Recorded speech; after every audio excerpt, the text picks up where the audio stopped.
Hello, everybody, and welcome to the Columbia Global Center. My name is Lauren Wolf, and I'm the Senior Programming Manager here. Reed Hall has belonged to Columbia for 50 years. It has long been the home of the undergraduate program, the master's program in history and literature, the architecture program. In 2010, it was established as one of the 8 global centers, actually 9 now, because we now have Tunis, but along with Beijing, Istanbul, Rio, Santiago, Amman, Nairobi, Mumbai, and most recently Tunis. And I actually just learned that Alexander Cooley, who's going to be moderating this evening, was appointed to the advisory board of the Istanbul Center. Over the last few years, we've really tried to craft our reputation as a place where people can come and have open, interdisciplinary, and rigorous dialogue. Tonight we are delighted to celebrate the completion of the Harriman Institute's Oral History Project. The Harriman Institute, which promotes work on Russia, Eurasia, and East European studies, undertook this project to understand the Institute's role in regional studies, academia, and its influence on shaping U.S. foreign policy toward the post-Soviet region. Tonight's roundtable discussion will focus on the deterioration of Russian-Western relations and the role of area studies in forming Western policy towards Russia. I will now pass the microphone to Alexander Cooley. Professor Cooley is the Claire Tao Professor of Political Science at Barnard College and the director of the Harriman Institute. Professor Cooley will be moderating tonight's discussion, as I mentioned. So many thanks for your attendance, and I hope you enjoy the conversation. All right. Thank you, Lauren, for those kind words, and thank you for your hospitality in this wonderful facility. And it's a real pleasure to be here. Thank you to the audience for being here. There is something competing at the moment that also involves Russia, so I know this is the die-hard Russia regional studies sort of experts and interested crowd here. And so I was thinking to myself, will we ever understand each other? Will we ever, schedule things in different sort of times? But anyway, what's so special about tonight is that this will accompany the launch of our oral history project. This is the first event that's going to celebrate the launch of the project, and then we'll also have an event in October in New York. And the purpose of the project was really to sort of take a lot of conversations that we tend to have in regional studies about Russia and about expertise and about Sovietology and turn them into something that was historical and analytic and hopefully productive to the academic and policy community.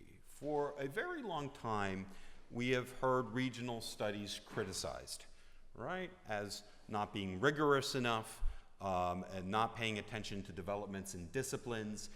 During the Soviet period, Sovietologists, especially in the United States Academy, had their own bubble. It was a well-resourced bubble, right, but they operated outside of other disciplines and outside other spheres. And so in 2005, 13 years ago, when the Institute was part of the School of International Public Affairs, it was reviewed as part of a review of all the regional institutes. And to be honest, and we are on the record, the review was quite critical. And one of the points of the review is, well, why do we need regional studies now? Remember, 2005, the world was going global.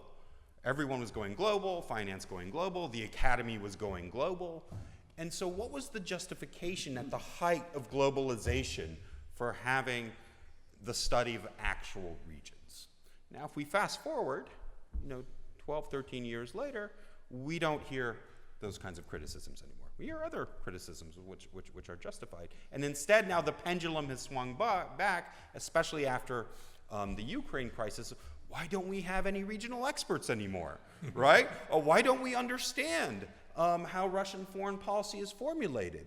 How can it be that we don't have good, nuanced historical understanding and cultural understanding? So each time we have these debates, they're a little bit different, but the flavor is generally the same, sort of this tension between integrated interdisciplinary knowledge and the other cross pressures of the academy. So the oral history was meant to investigate this topic analytically. How has the Institute been involved in shaping our understanding about Russia, about US policy in specific to Russia, and how has this changed over the decades? And we'll get into some of the nuances with our distinguished panelists here.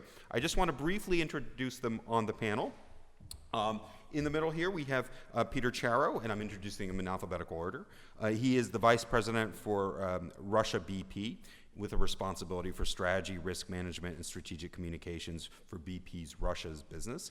He's based currently in London's BP's corporate headquarters, but he has worked for Amoco and BP for 16 years, 8 of which were spent in Moscow, including as president of BP Russia from 2000 to 2005. And prior to joining Amoco, Mr. Charow founded and led the American Chamber of Commerce in Russia from 1994-1997.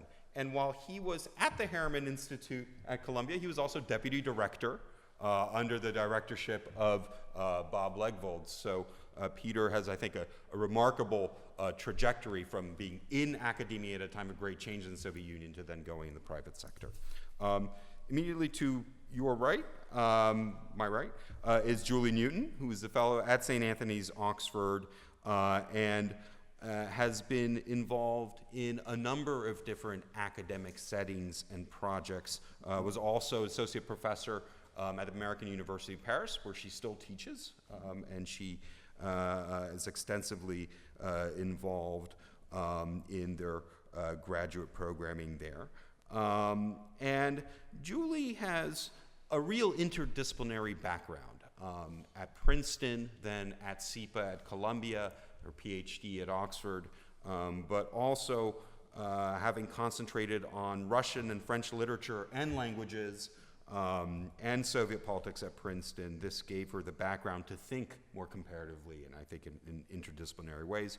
Her book, Russia, France, and the Idea of Europe, from Palgrave Macmillan, combines these interests. And Julie is of a special importance to our community in 2 different ways. One is she leads and heads this very unique network called the University Consortium, which brings together Harvard, Columbia, HSC, and MGIMO, 2 institutions in Russia, and St. Anthony's, Oxford, together to create a network to be able to discuss problems and issues in Russia-US-Europe relations. And it's our 3rd year now, and we've had meetings all over throughout the network. We've created real bonds between the students and between the faculty, and it's just so vital to have initiatives like this in times like this, and I'll be asking you more about that. And then she's also a member of the Harriman Institute's National Advisory Council, too, giving us great strategic advice about who we are and what we're doing.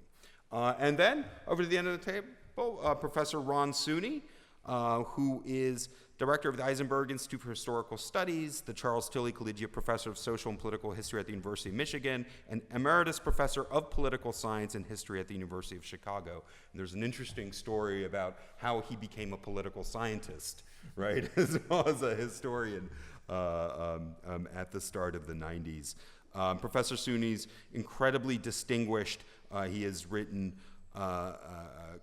close to 20 books. Is it now? I don't count. I think there was a count somewhere at 18 or 19, and has examined issues from nationalities to Armenian history and politics, and he's incredibly prolific and incredibly engaged, and Peter and Ron were 2 of the narrators.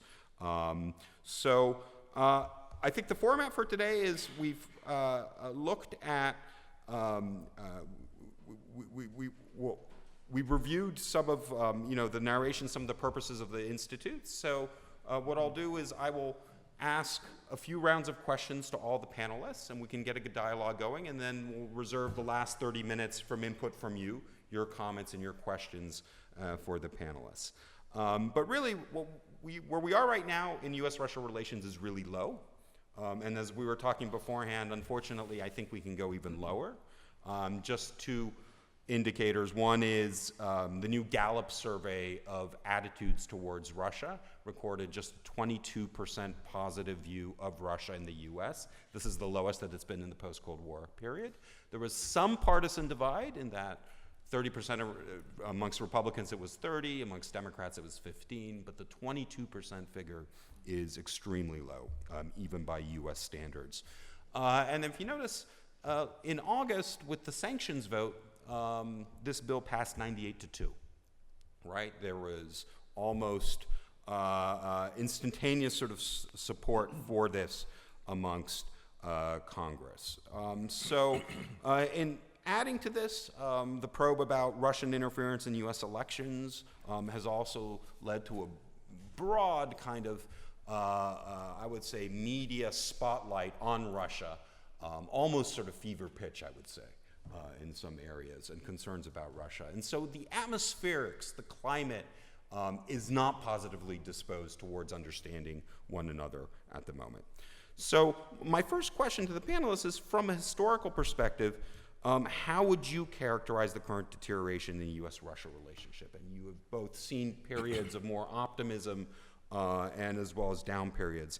And really, here we are 25 years, more than 25 years after the Soviet collapse, and we find ourselves in the mess that we're in, talking about a new Cold War. So how did we get there? And then what is the Academy's responsibility for trying to dig us out of the thing? So maybe we'll just go in that order. We'll start with Peter. Right.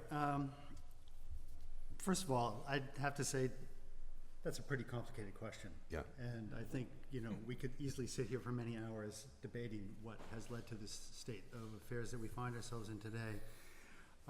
I'll say I've been sort of doing what I do for 35 years. I've never really lived through a period which is this difficult, shall we say. When I look back historically, I remember 1983 with the Korean airliner when that came down, and that was certainly a difficult period, but it was over with pretty quickly. It was resolved pretty quickly. Even the Cuban Missile Crisis, compared to what we're going through today, was resolved relatively quickly, although I would assert that we were much closer to war with the Soviet Union at that point than we have been to any of what's going on today.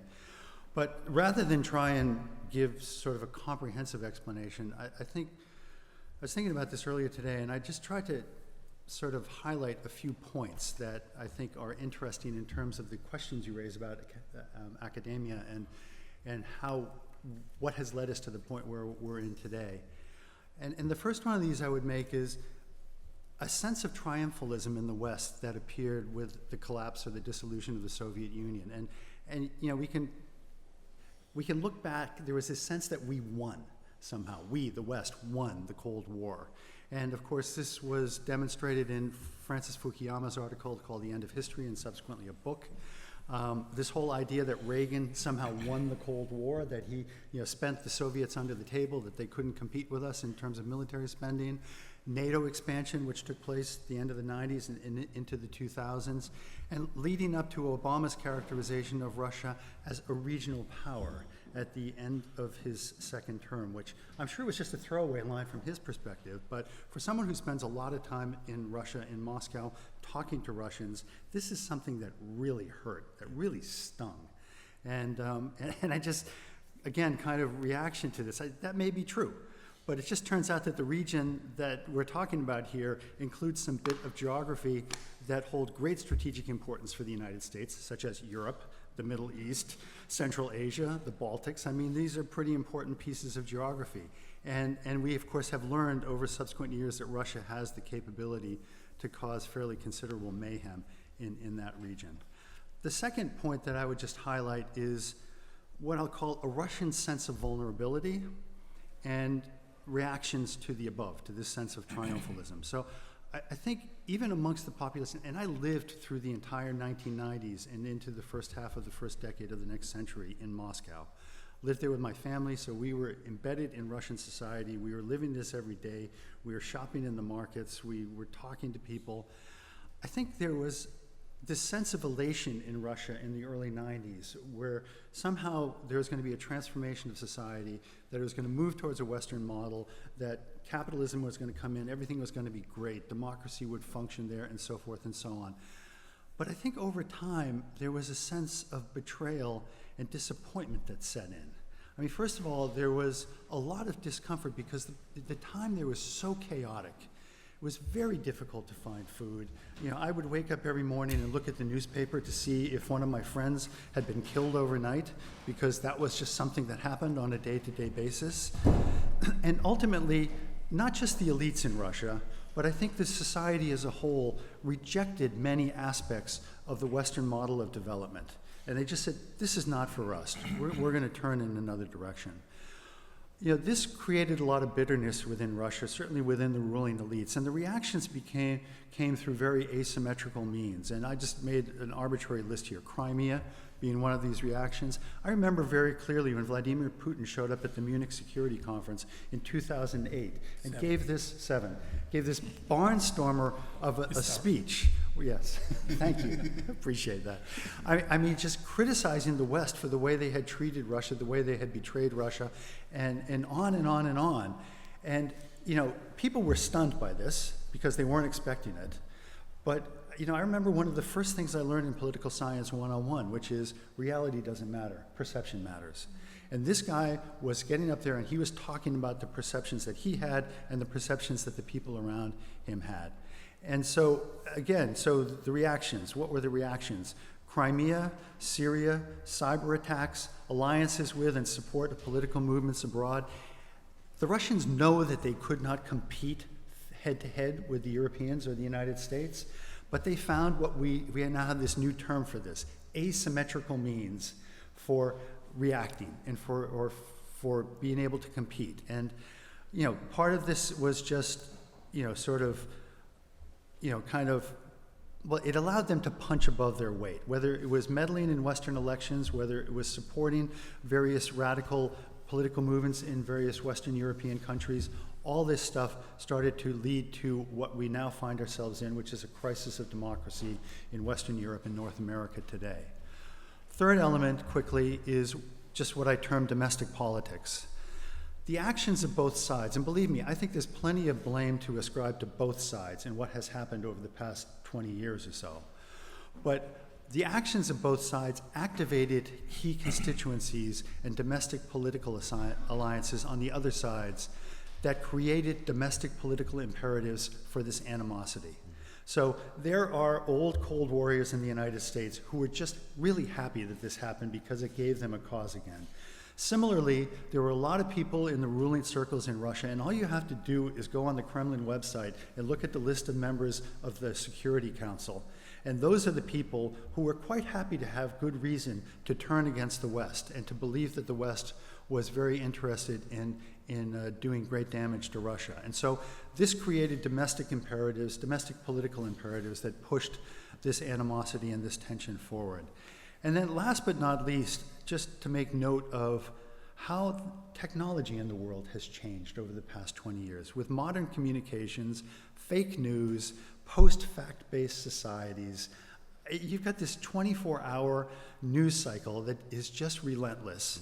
You have narratives that are generated that reinforce the domestic political trends, the speed of communications, and something which I'm not sure we understand how important this is, but it's the direct contact between leaders in society and the members of society. So you have Donald Trump with 50 million followers on his Twitter feed, and you've got Vladimir Putin, who last week took 4.5 hours of questions from 7 million people around the Russian Federation and directly responded to them by radio, by television, by internet, and so forth and so on.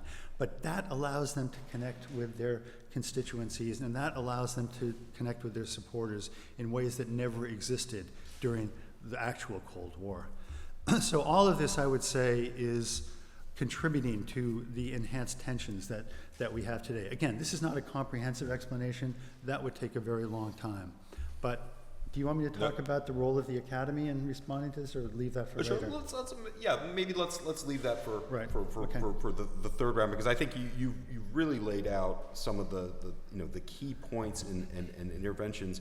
Julie, I know a lot of the work that you've done with the consortium has been on this issue of competing narratives and how important it is to sort of recognize that these historical periods that we just assumed, like Peter said, well, we won. It's obvious we won, kind of thing. Actually, it's not obvious, and it's deeply, hurtful in other ways. So I'm wondering, how do you feel about, the mess that we're in, and how do you locate and understand its origins? Well, what I think is really interesting is, and I agree with everything that Peter has just said, but what I would look at is the competing narratives between the United States and Russia, but also even within the United States, which I think is really interesting. If you look at it from the academics' point of view, and look at the academic debates inside the United States or inside the West about the causes of why we are where we are today, you really have two mainstream schools of thought, and that is those who focus on the domestic or internal context of Russia, those in the United States, that say the problem all stems from the essential nature of the Russian regime, or of Vladimir Putin's presidency, or of his personality and his KGB background and that kind of thing, that it is all domestically rooted in and emanating from Russia. Then you have another school of thought, or mainstream school of thought, that focuses on the external factors in driving the deterioration over the last 2.5 decades and leading us where we are today.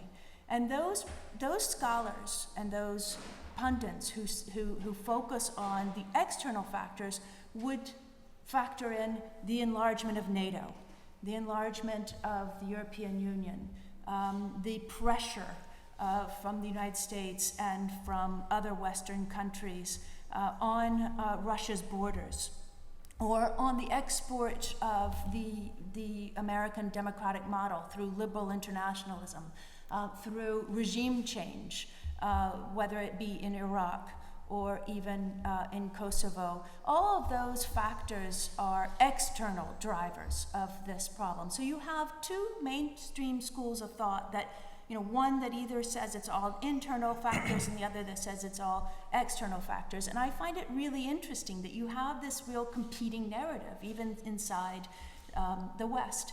I think the reality here is that it's a combination, an interaction of these two sets of factors, both internal and external, and it's over the last 2.5 decades, it is how those sets of factors have been event-driven, and you have action, reaction, and as Peter said, perceptions then drive this the interaction of these two sets of factors downward. So you really have, if you drew a graph, you have a downward trajectory from 1989 for Russia-West relations to where we are now, and we don't know if it's going to go below x-axis or not, but we're pretty darn close.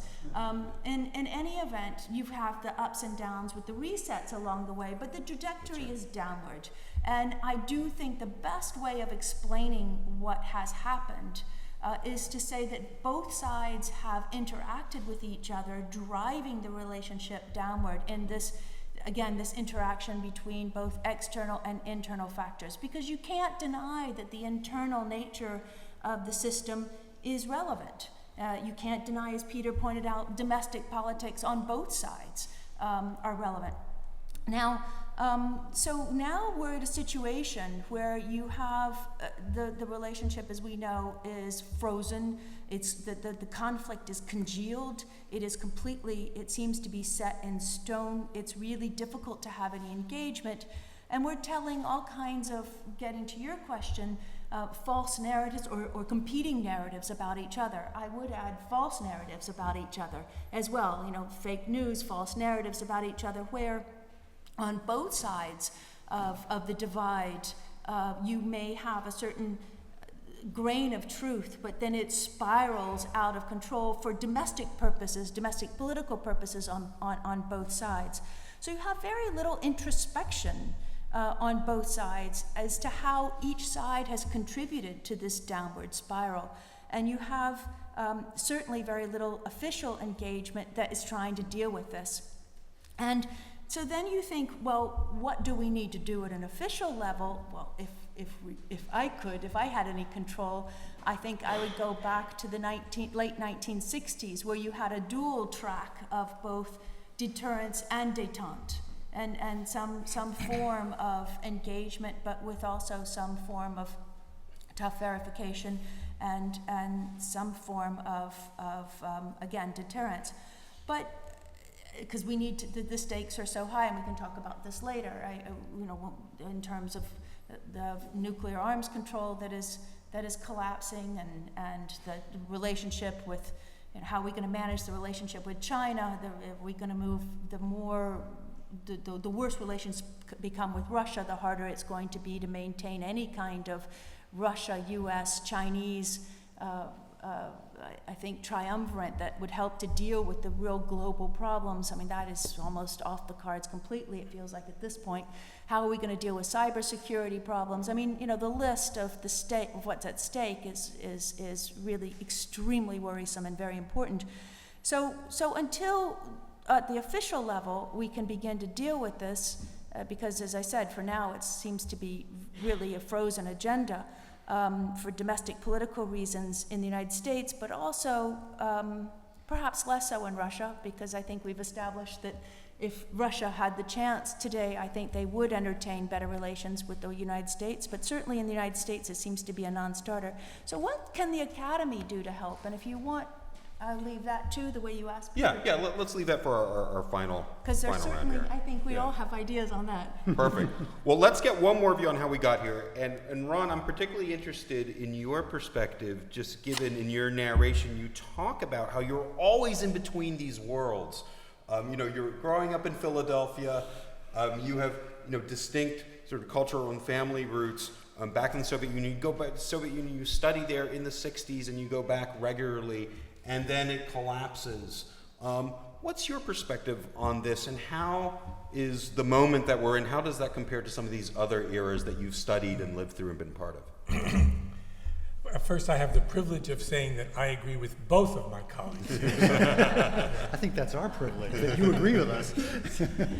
So let me begin by this famous quote that you probably have heard from Will Rogers, that no matter what you say about Russia, it's true if it's about Russia. That is, people say all kinds of things, and who's going to defend Russia, right? Because, in fact, it has always existed for the West as this other. You can go back to the 15th and 16th centuries and see what travelers, I told you I'm a historian, so I go back, have said about this country, right? These are people who enjoy slavery. They need a strong leader, because America doesn't need a strong leader. They need the knout. They need the whip in order to keep them in line. They have beautiful souls, ruskaya dusha, but at the same time, they only understand power, right? That's the only thing. These cliches about Russian national character, about Russia geopolitically, etc., have existed for centuries. They are in some ways the template, the fallback position that exists, that's available always when things go bad in the relationship, and they contribute to the deterioration of the relationship. That's one important thing. The second thing is, look at a map sometime of Russia compared to Europe, just Russia and Europe. Russia, by its very size, the way it hulks over Europe, by its geopolitical position, presents a strategic dilemma for Europe. It always seems to be threatening, right? Even in its weakest point. And Russia is a relatively weak country, spending something like 7 to 10% of what the United States spends for defense, right? And I'm not counting NATO here. Its economy, a fraction of any major European, let alone American economy, behind China, etc. So there are already structural things that have to be noted in this situation. And the way that those structures and those competitions between Russia with its own ambitions and the West, particularly the United States, it seems to me are fundamental and given in the equation of why we're in the position where we're in.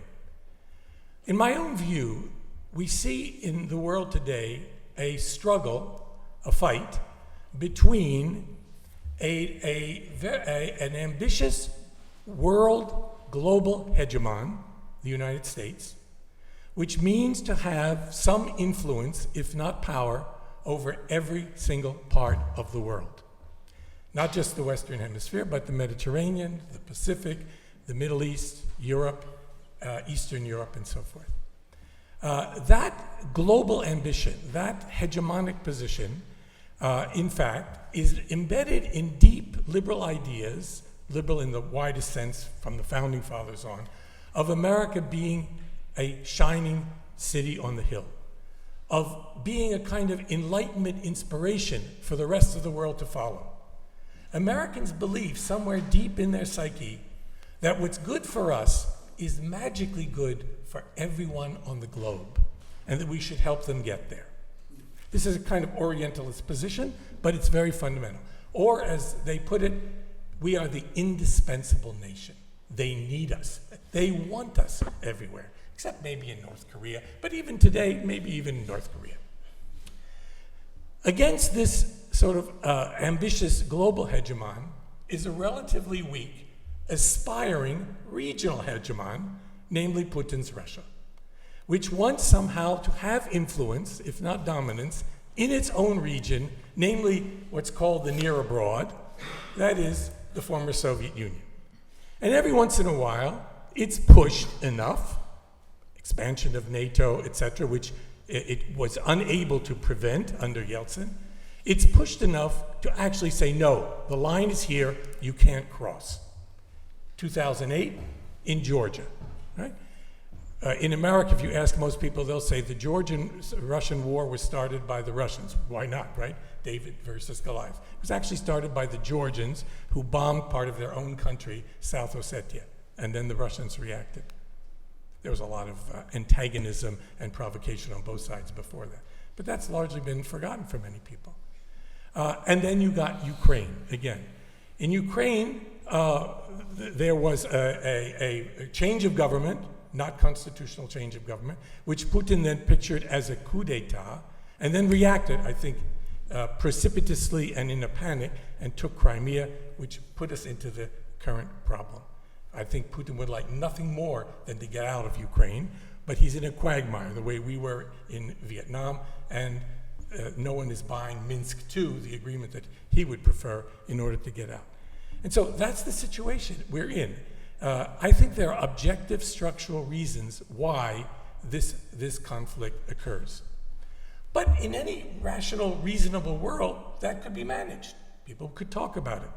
And yet, dominating over this structural situation are the things that Julie talked about, the more subjective, the ways in which people perceive the world, understand the world, which goes back to my first point about Russia always being available as the villain, as the demon, as the threat. Right?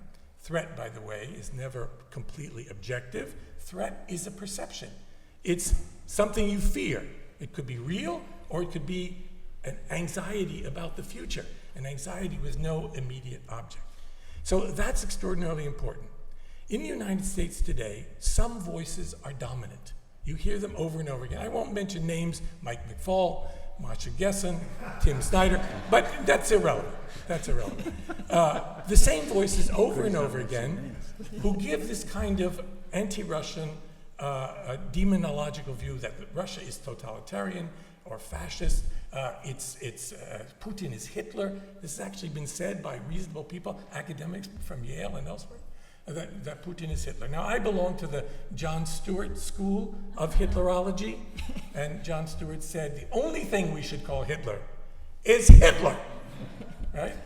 If you start calling people Hitler, then, and they're totalitarian, then negotiation becomes analogically, appeasement, and you have stopped discussion. That's the situation we're in today. And academics will have to do something about it, and that'll be the subject of the next part of our talk. Super.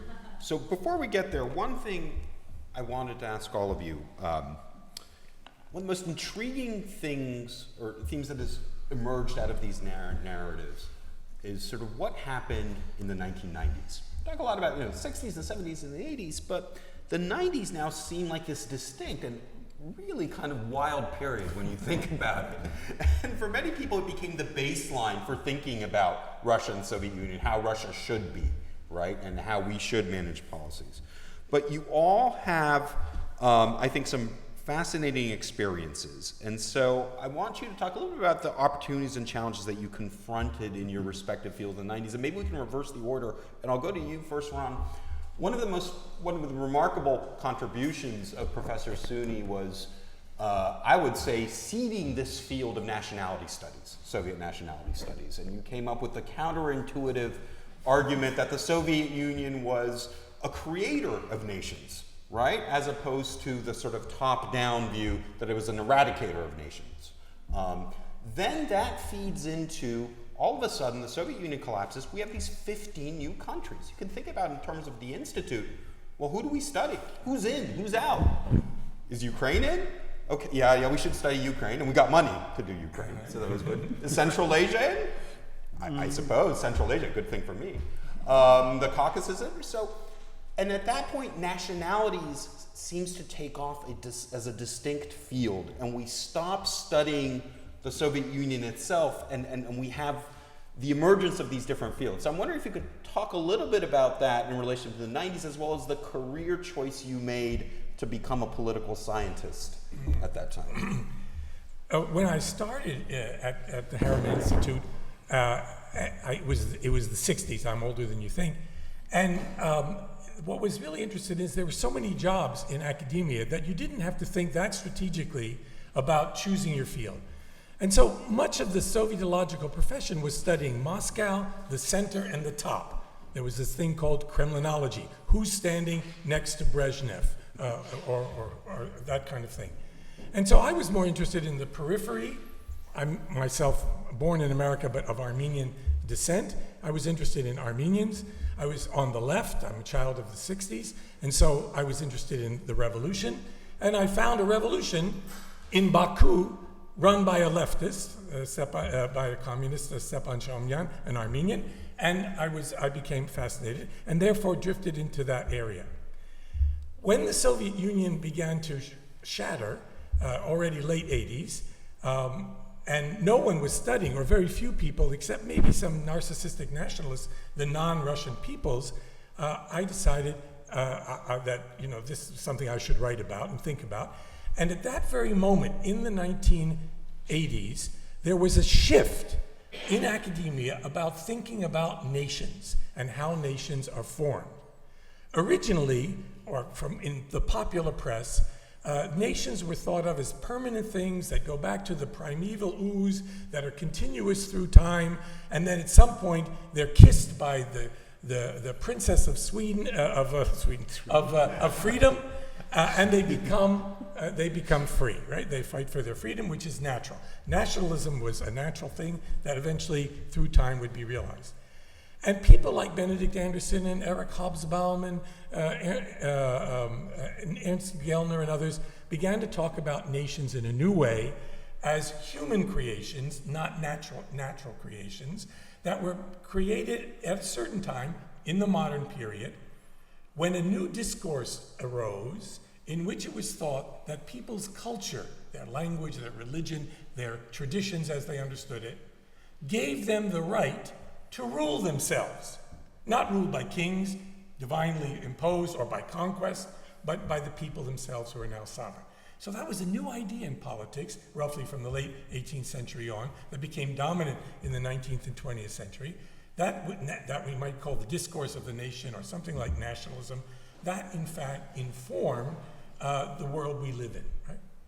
And this new view was that nations were created, and if they could be created, they could be recreated or reformed.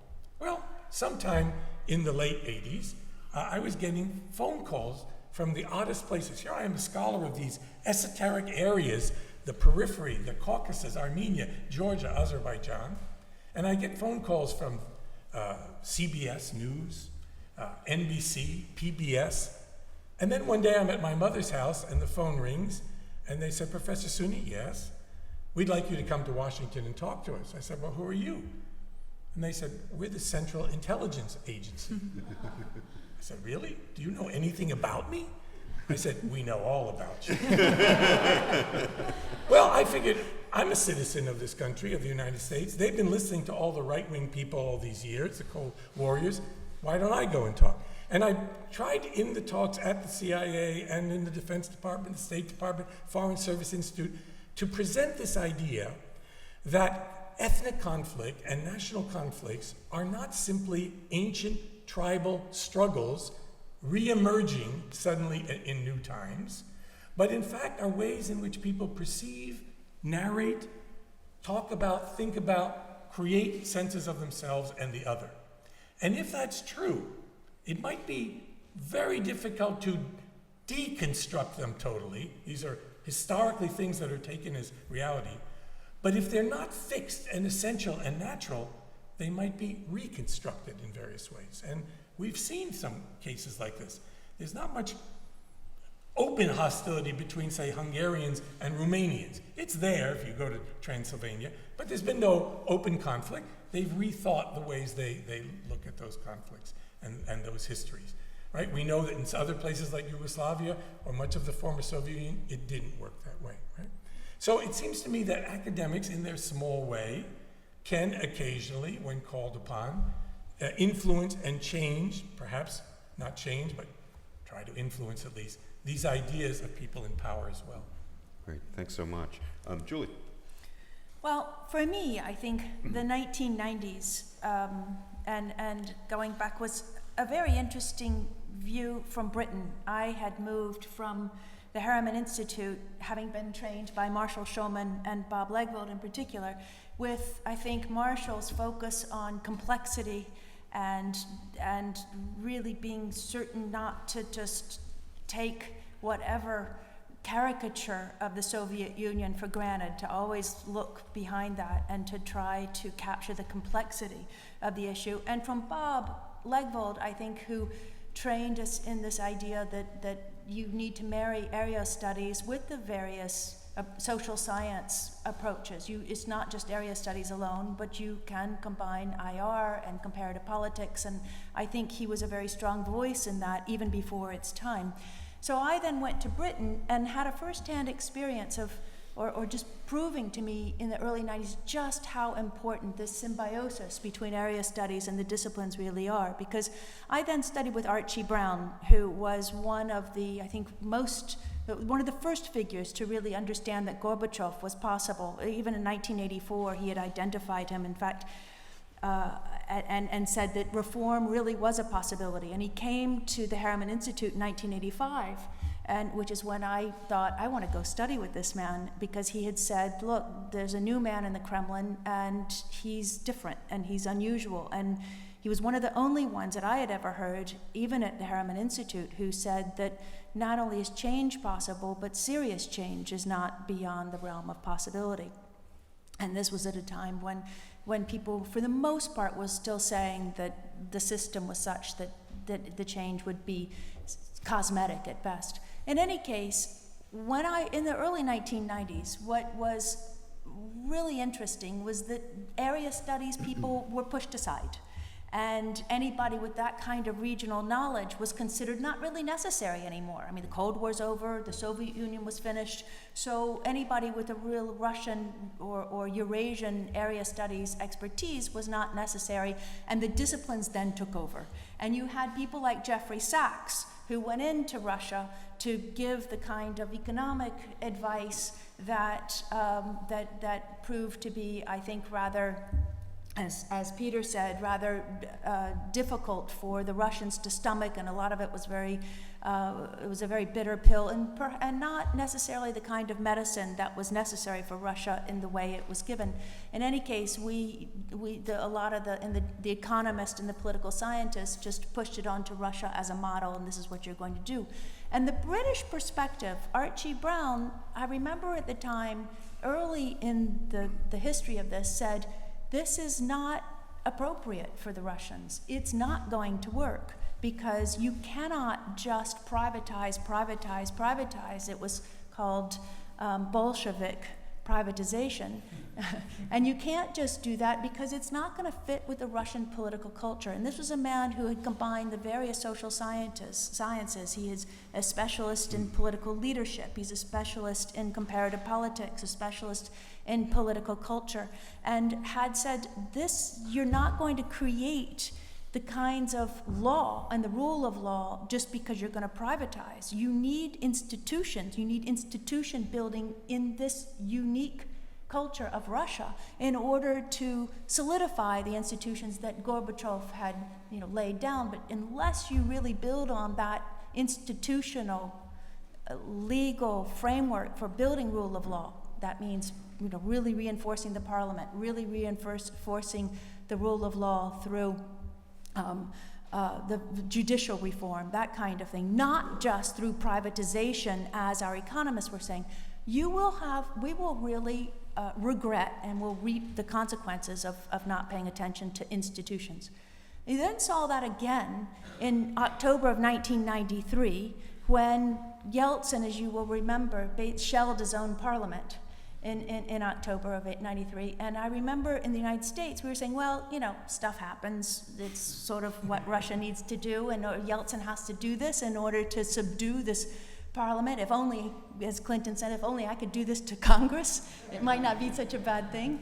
And I remember Archie Brown, again, who is, like Bob Legvold at Harriman, I think a consummate combination of area studies knowledge combined with the disciplines, who said, no, this is bad news. This will play into Russian tendencies towards authoritarianism, which I agree with Ron are not necessarily in a genetic DNA, but certainly there is a historical precedent for authoritarianism, or historical predisposition perhaps.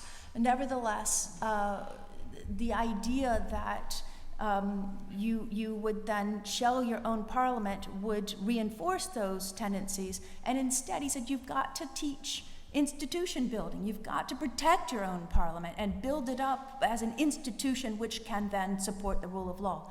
Well, these are just two examples of a classic area studies combined with real understanding of political science and institutions that saw what needed to be done at the time. And that was my experiences in the 90s of thinking, hang on, area studies are relevant, even though in the early 90s we were saying in the United States they really weren't. And I'll just finish with, I remember going to a conference in Moscow. I was on an IREX back right around the collapse of the Soviet Union, and there was a very eminent American scholar from Chicago, I won't name names, who said to me, you're in area studies. It's complete nonsense now. You need to get out of it, and only in the disciplines.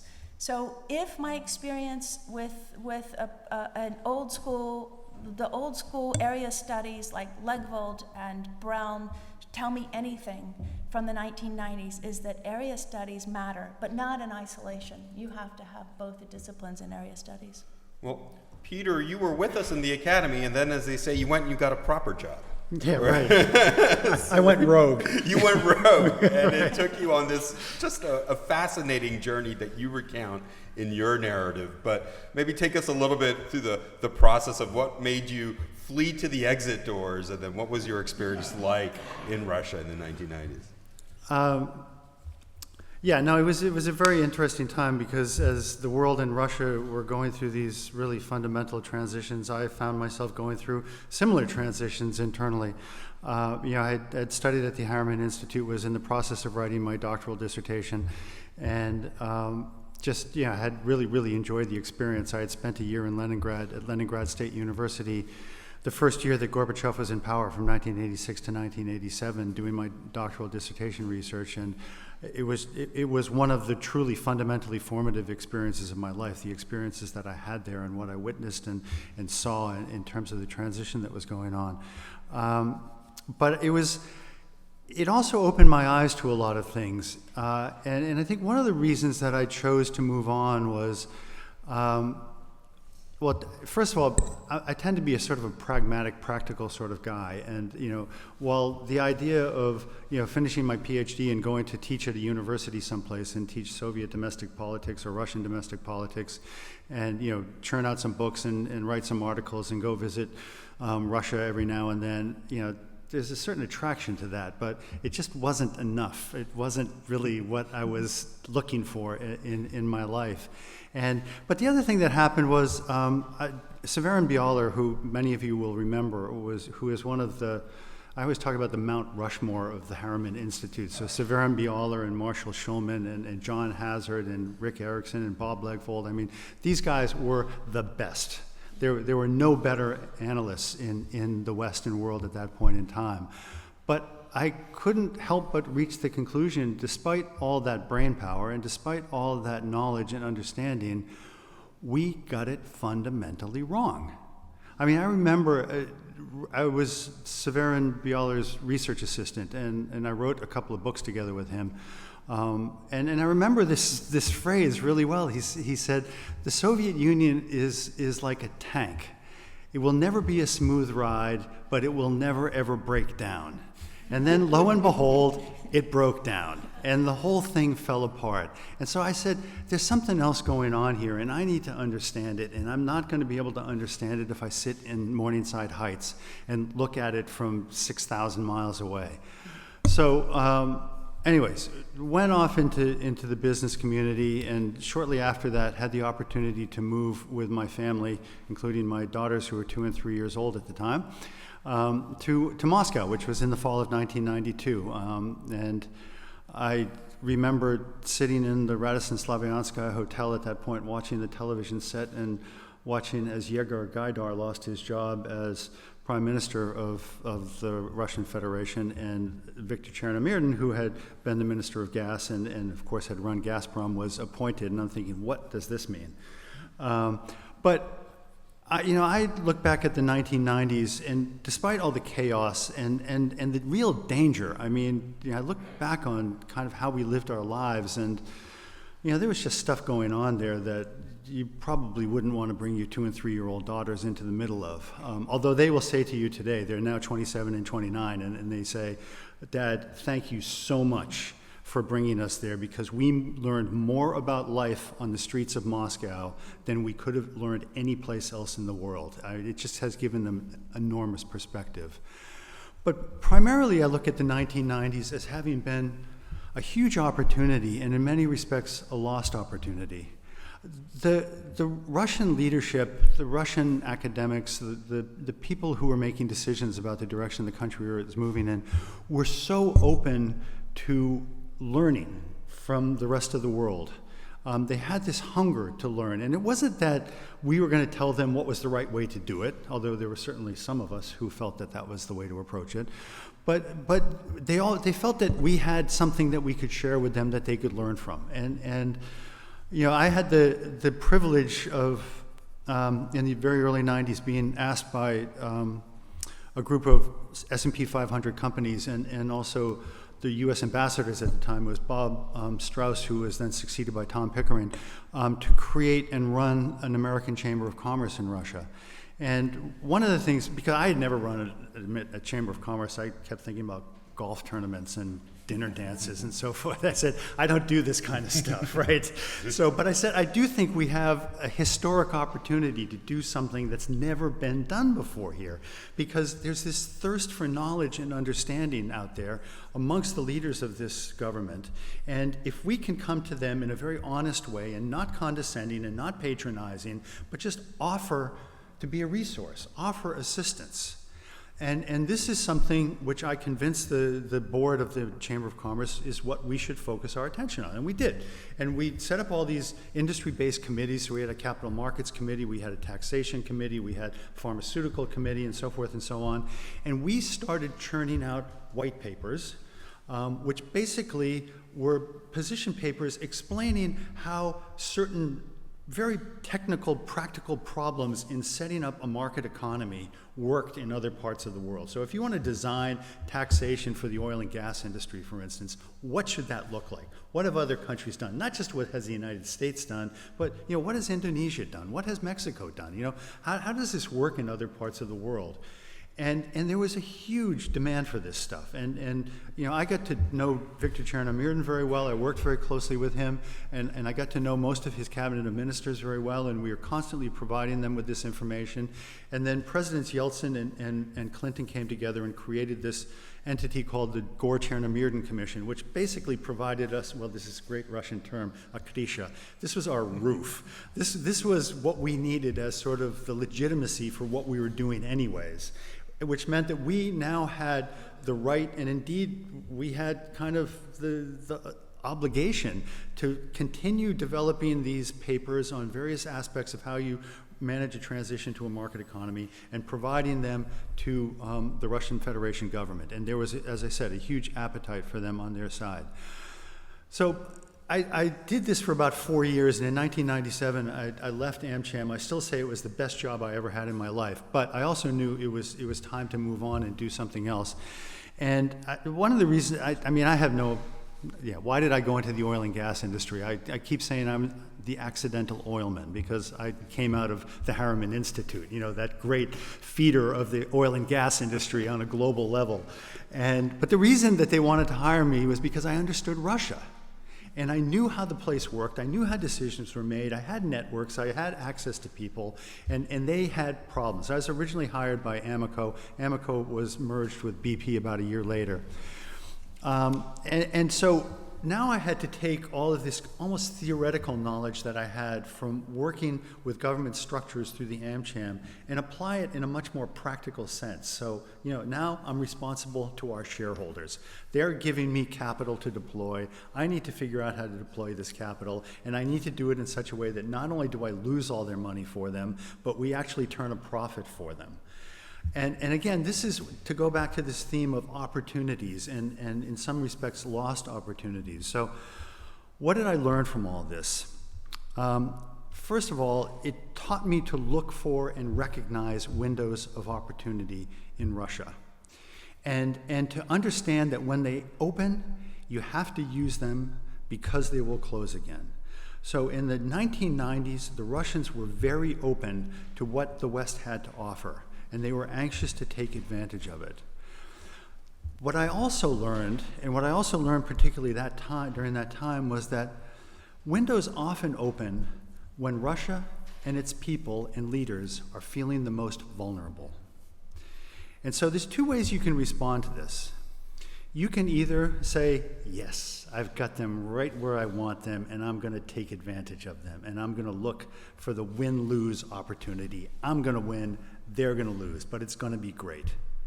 Or you can say, I'm really not going to take advantage of them at this point in time. I'm not going to seek advantage. I'm not going to look for these win-lose situations.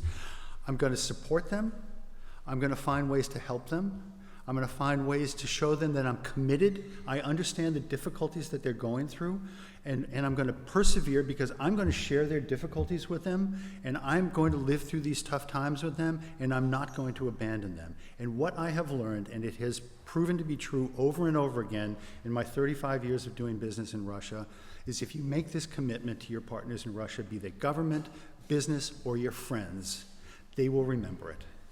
And they will return it to you in kind at some point in the future. You have to treat them with respect. You have to show them that you're committed. You have to persevere in what you're doing, and you have to demonstrate that even when the times are really tough, you're not going to abandon them, you're not going to turn on them, you're not going to run away. And that is, I think, what has helped us be successful as a company. BP, for those of you who don't know, is the largest foreign investor in the Russian Federation today. We've gone through some very difficult times, but we've also had hugely successful investments inside of Russia, and they continue to be successful today. But, I also have to think that if Western policymakers had taken advantage of this opportunity, of this open window in the 1990s, and acted correctly, and done the right things, and been good partners, and offered up the right help and support, for the Russian people and for the Russian government, that we wouldn't be in the position that we're in today. Okay. Well, then let's move into the Lenin portion of the program. What is to be done, right? And what should we be doing to address these issues? And I think, seeing this evolve and looking at the project, I mean, I do accept a great deal of responsibility in the Institute for also not being more creative, right? In the 90s, and not recognizing how the world had also changed. And I think, this tension between area studies and disciplines that Julie talked about, that got us in a box that we didn't get out of. For many years, we were in this box, back and forth. Alone. We're not alone, right? And so what I see is, there's policy making in many different spheres now. It's not just your classic, go to the State Department, go to the CIA. I mean, these are all important institutions. But policy gets made in different professional settings. Standards are set in different professional schools. And so I think one of the future for regional studies really does lie, A, with bringing good regional knowledge to professional development. I think that's a different area. And then B, getting out of this box that the region is here, or rather the region's over there and we study it from here. This kind of dynamic too, and realizing that these networks are much more transnational, they're much more global than they used to be too, and sort of getting to grips with that. But I'm curious, sort of, all of you giving advice to the Harriman or to various entities that why they should fund regional studies sort of going forward. Give us a little sense of what we should be doing, especially in times like these. And let's start with Peter this time. We've talked about this. Julie certainly talked about this. I think one really critical, important role for the Academy today is to provide alternative narratives based on fact and analysis, and to avoid groupthink. We're academics. I mean, well, I'm not an academic, you're academics. But, we should have the freedom to get out there and say what we think, rather than what we're being told to think or what the general consensus is. And I think that's just incredibly important at times like this, but it also takes real courage at times like this. Second aspect of the role of the Academy is to create bridges to help build constituencies for improved relations. And you talked about, Alex, about how it's not just the policymakers that are responsible for policy. I say it's not just the diplomats that are responsible for diplomacy. So, I don't care whether it's,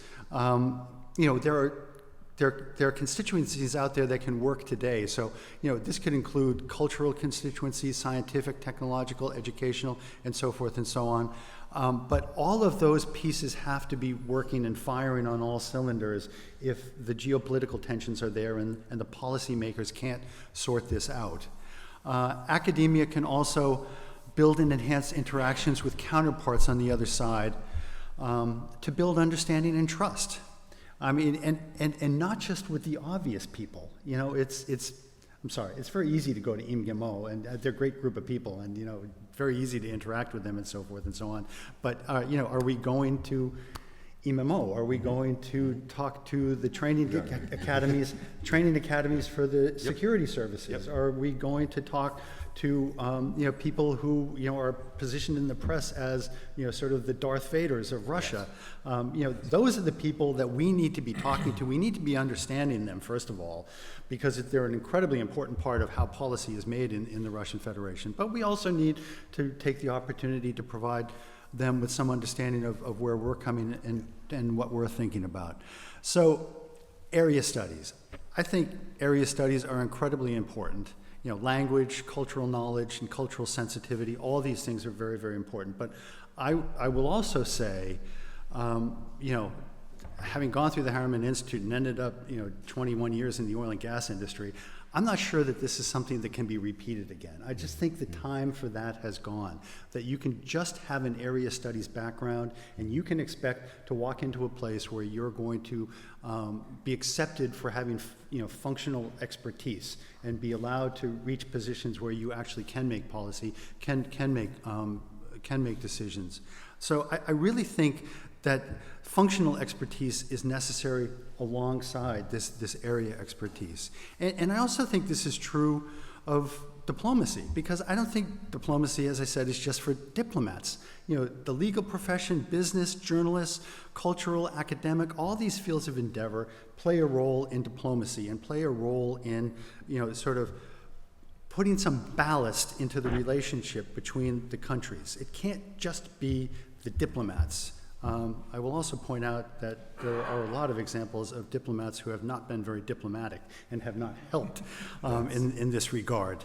But this is really important when the geopolitical tensions flare. And I would also say that diplomacy is a functional skill. So, we talk about, great, okay, the Harriman Institute can build relations with the law school, with the business school, and so forth at Columbia, but how do we go about training diplomats? I mean, why do we assume that because someone gets a Harriman Institute certificate, that they are ready to go out and be diplomats? I mean, there's got to be something more to this than that, right? There's got to be some sort of functional expertise that you have to have in order to be a diplomat. So that's something I think you also need to be thinking about, and how we get that into the right place. Second to lastly, I would say the importance of immersion in the other society. And I'm saying this because it works both ways. It's not only about us immersing ourselves in Russian society, it's about finding ways to get Russians to immerse themselves in our society. My year that I spent in Leningrad in the 1980s was great, and it really transformed my life. It turned things around. But I then went back and lived for another 13 years in Russia. I traveled all over the country, visited with all sorts of different kinds of people, interacted with different kinds of people.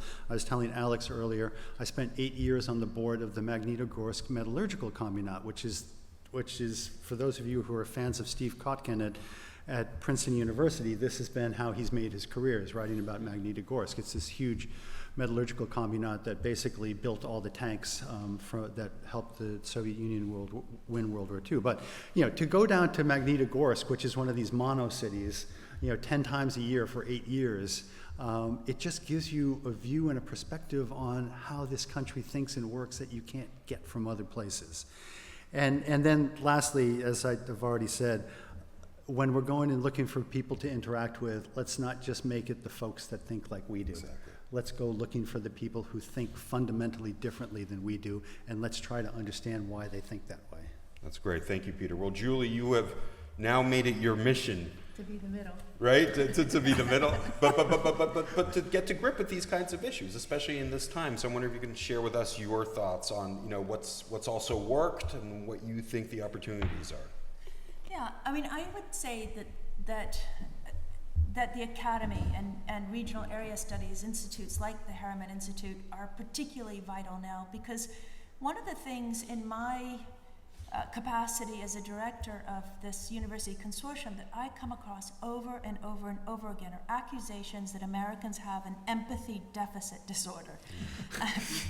That we do not seem to be able to understand other countries' points of view, or where the context in which other countries operate.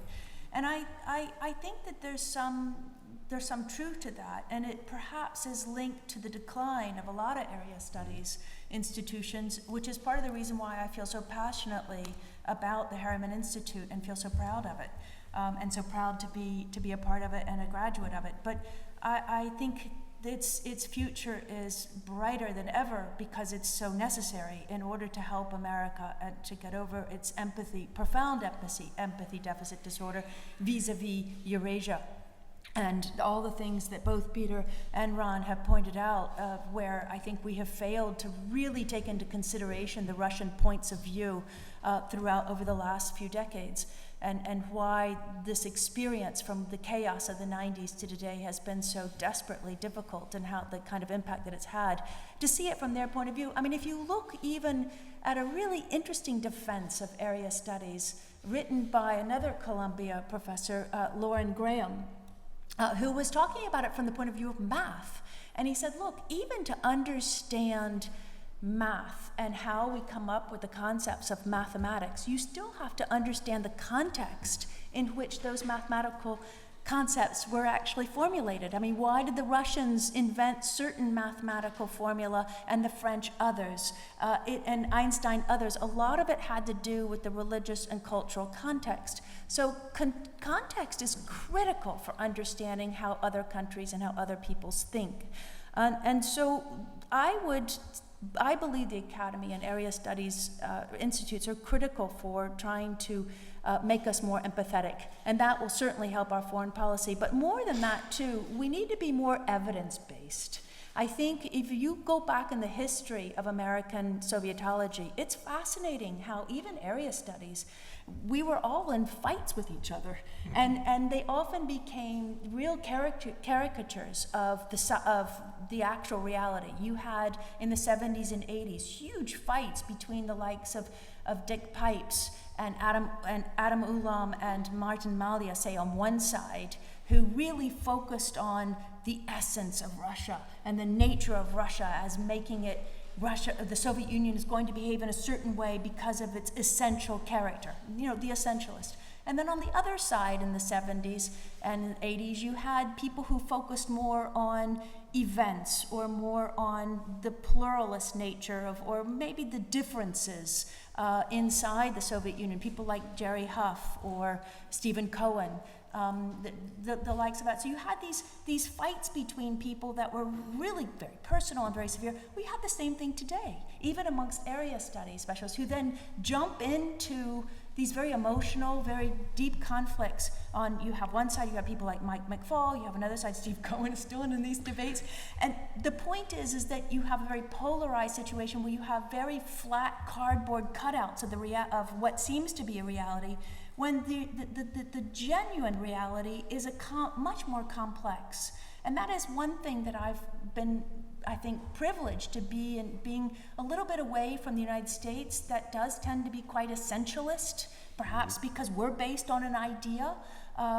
We tend to do the mirror image of Russia or the Soviet Union and essentialize them as well. But in Britain, that tends to be a little bit more removed, to see how their scholars tend to be a bit more evidence-based, a bit more dispassionate. And that's where I think our academy and area studies in combination with the disciplines can do better, to try and get away from these terrible, really unhelpful debates, even today, that I think don't, because both sides get anchored in these very caricatured interpretations of it, and we don't actually move forward. And you can see American foreign policy even because a lot of these debates are policy relevant, and then American foreign policy then reflects this, and you have these flip-flops in American foreign policy just depending on which side of the debate our officials are listening to. Whereas in fact, we need to think, our academy can help us by thinking ahead and being more strategically and combining all of these things and thinking much more evidence-based. So how do we do that? I think just quick, because I also want to get Ron in before the end of our very time. quickly, your idea of professional schools is extremely, I think, very innovative and very good. Clearly, the media and journalism, it's great. Princeton's doing something very similar, where Stephen Kotkin, you mentioned him, he's moving into the idea of global health, and then you attach area studies into that. So it's professionally based or functional expertise, as you put it. And then I also, though, think, and this is one place where I disagree with you only slightly, and that is I don't think you can forget this debate between the disciplines and the area studies. I don't think we can just push that aside. I think we need to tackle that head on. And I don't think it's irresolvable. I'm maybe more optimistic, maybe too optimistic. I'm not in your position, thank goodness. You're a very difficult directorship position. But in some ways, I think we almost need to do affirmative action for area studies, to go to the disciplines and say, how can we have more interchange between area studies and the social sciences? How can we present, go to their conferences and present the needs for more exchange, more interaction, make sure that we're present in their meetings, in their committees, and in their departments. Alternatively, you can also take the disciplines to area studies. At Oxford, they have a very interesting approach of trying to develop a PhD in area studies, and then maybe figuring out how to tack it to one of the disciplines. So my point is that I think we have to do all of this at once. and think about it very creatively. But certainly by certainly pushing area studies into the professional schools is absolutely spot on, I think. Great, thanks, Julie. Ron. Yeah, I again agree with both of them. So the first thing I would say is we have to think about what area studies actually is and how it's different from what's called the disciplines. What happened in the 90s and maybe a little bit before to the disciplines is also important. The disciplines became decontextualized, exactly. to bring up Julie's point. They became mathematical. They became more formal. I remember one of my colleagues when I entered political science at the University of Chicago as a professor who hadn't been trained in political science said, I don't do the real world. Literally said that to me. He was basically a mathematician who worked with these formulas and all. So that was happening in the disciplines as they became more rigorous and in their view more scientific. And we were seen as soft, as sympathetic or empathetic to our locality, etc. And yet we had these powerful tools that Peter was mentioning, which was local knowledge, the actual feel of the texture, of the specificity of these areas, and often comparatively, right? From our own culture, from the various cultures we were studying. And that seems to me, that has to be, in some ways, reinforced, because in some ways, trying to understand others is always about what I call the 5 cons of history. Again, I'm a historian, right? And the first one is Julie's point about context. You have to see things in their time and space, in their culture, in the deep texture of that reality. The second is conjuncture. That is when great forces come together, when different processes meet at a certain place, right? And that's also important. So things happen at one point that are different from happening the other. Change is always taking place. The third one is contingency. That is events or accidents, you know? Yeltsin gets sick and wants to give up at a certain point and appoints this guy, this policeman, this rather dour figure as prime minister, and we know the history of that. So we have context, and we have conjuncture, we have contingency, and then we have, as a good Marxist, I would emphasize this, contradiction. Things don't fit together. They go in different directions. They undermine each other. That has to also be understood. And finally, as a good historian, confusion. Don't be so sure you know how things are going to work out. They don't always do that. I want to say one more thing about the special role of the academy, more generally than just area studies. The academy is a haven in a heartless world. It's a protected area. We have tenure. We have academic freedom. We're able to do things there that can't be done in the real world. But sometimes we, in fact, jeopardize that independence, and we take it for granted. And this is a bad thing. What do I mean? What people in academia should be, and they're not always this, is real intellectuals.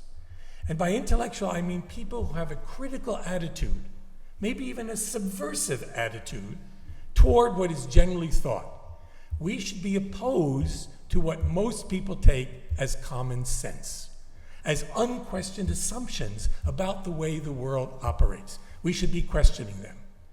And it seems to me that this critical intellectual role is extraordinarily important, and it's a privilege that we in academia have, but we sometimes don't take advantage of it. Very often, academia is also populated by people who are moving through an open door between government and academia, right? Who have their own functions. They may be good patriots, but in fact, they're coming with that baggage of the empire that they have been defending professionally for a long time, and now they're in the academy. So we need, okay, that's okay, because we're going to also train people who are going to be professionals and want to learn from these people who have come from the real world. But that what we mustn't lose is this rather fragile space where you can, in fact, engage in, I think you were talking about this, don't think in the normal way. Go against the zeitgeist of this time. One of the problems we have at the moment, in fact, is that there is such a hegemonic view of Russia that is repeated day and night, particularly in the United States. It's very hard for these other more critical subversive voices to get heard. And by doing that, we're misunderstanding Russia. We're demonizing Russia, and that's to our own disadvantage, it seems to me. Well, I do want to reward the audience for being here, so I do want to take a couple of very quick questions before proceedings commence. So if you just sort of state who you are and your question. Yeah, in the back. Oh, maybe just wait for the microphone so that we get this. Thank you. Thank you. My name is Ellen Kekelia. I'm from the University of Virginia. I'm a sociologist, and I have a question to all of you.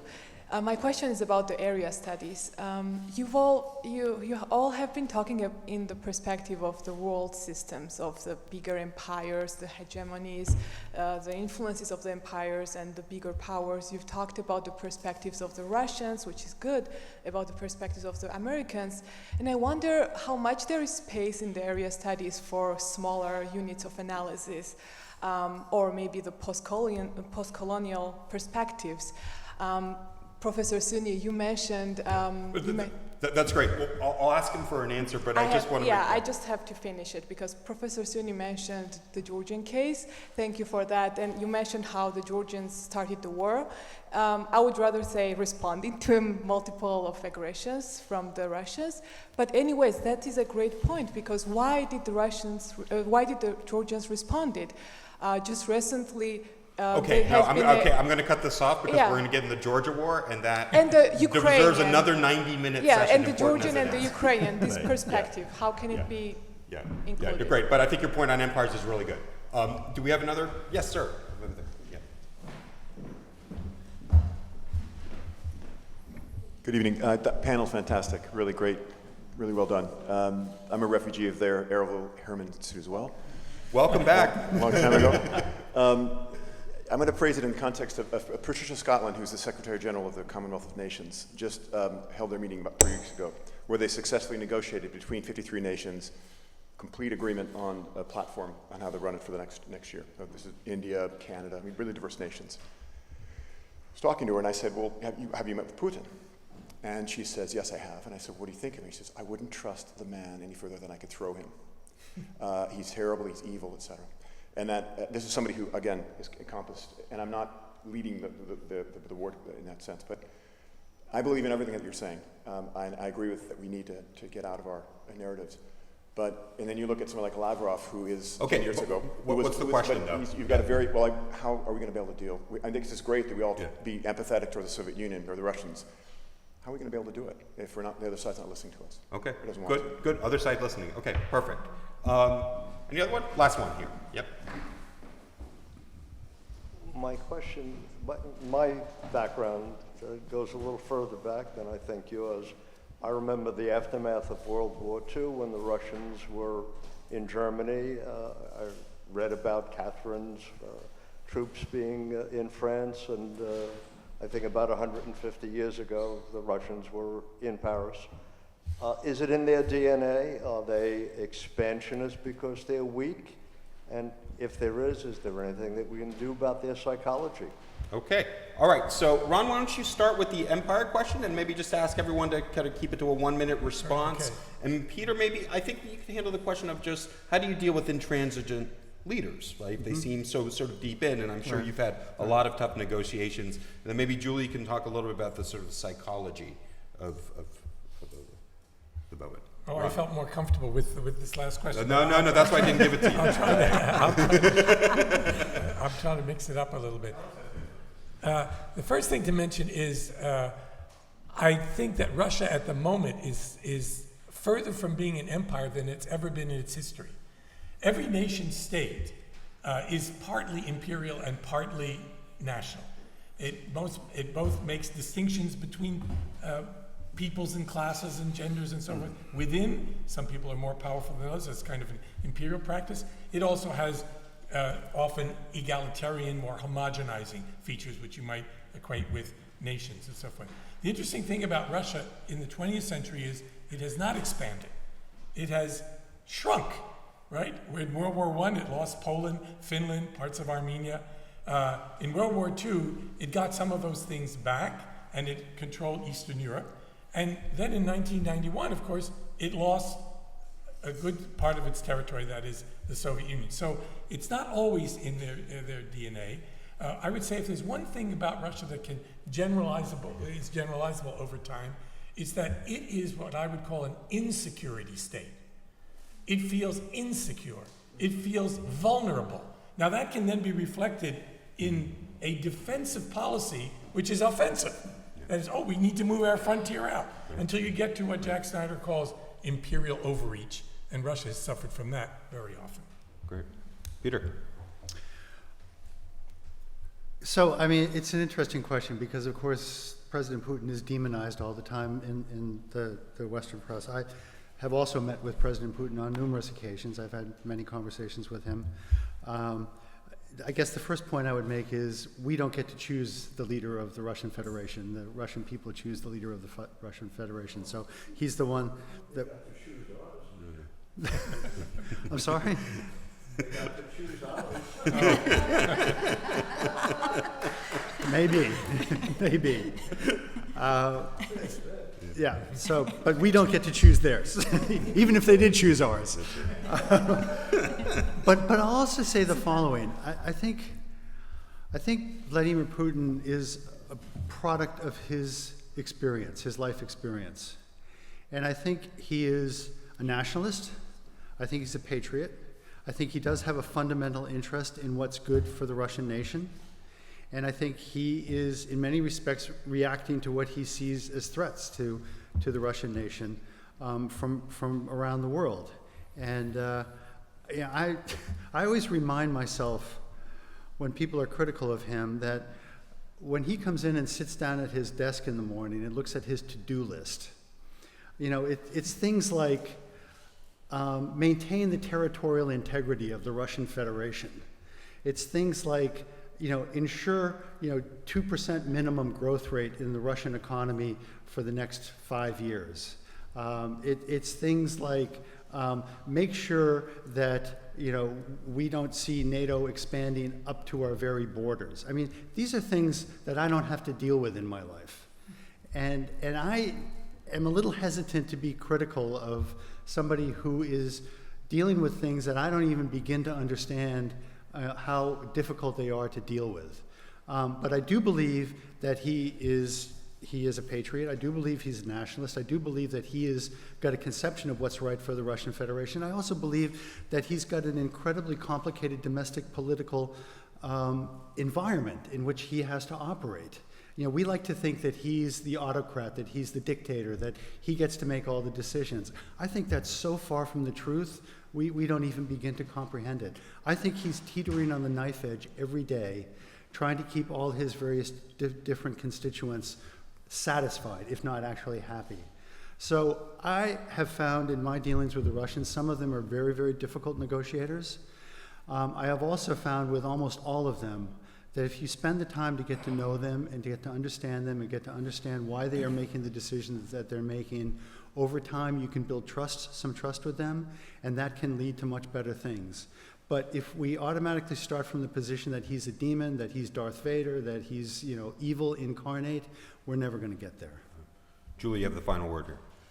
Yeah, I would link your question to some of the work we do with our students. It's very interesting when a Russian professor comes in to teach our group of American, European, and Russian students, they almost always start with this kind of historical background.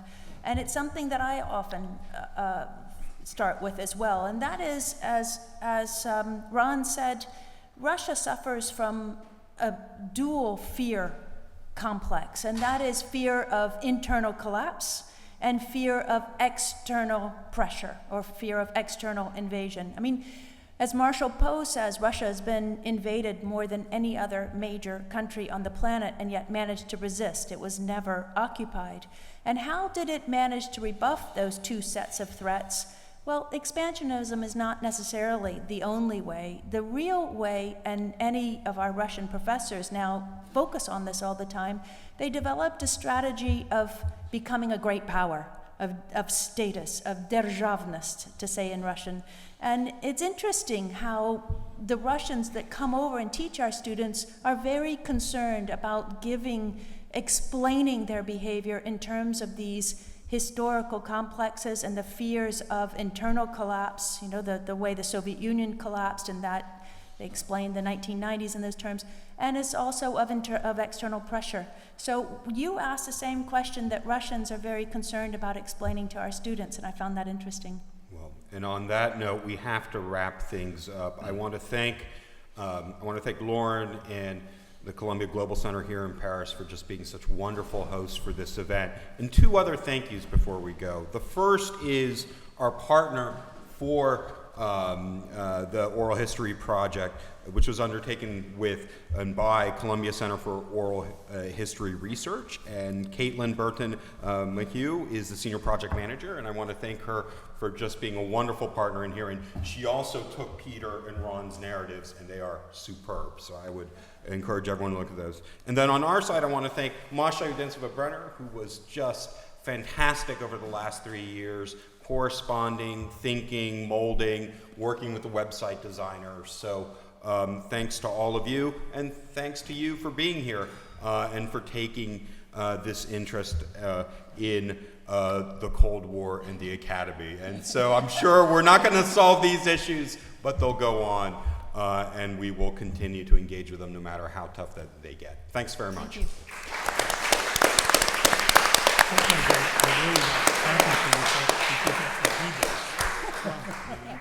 I'm clapping for them.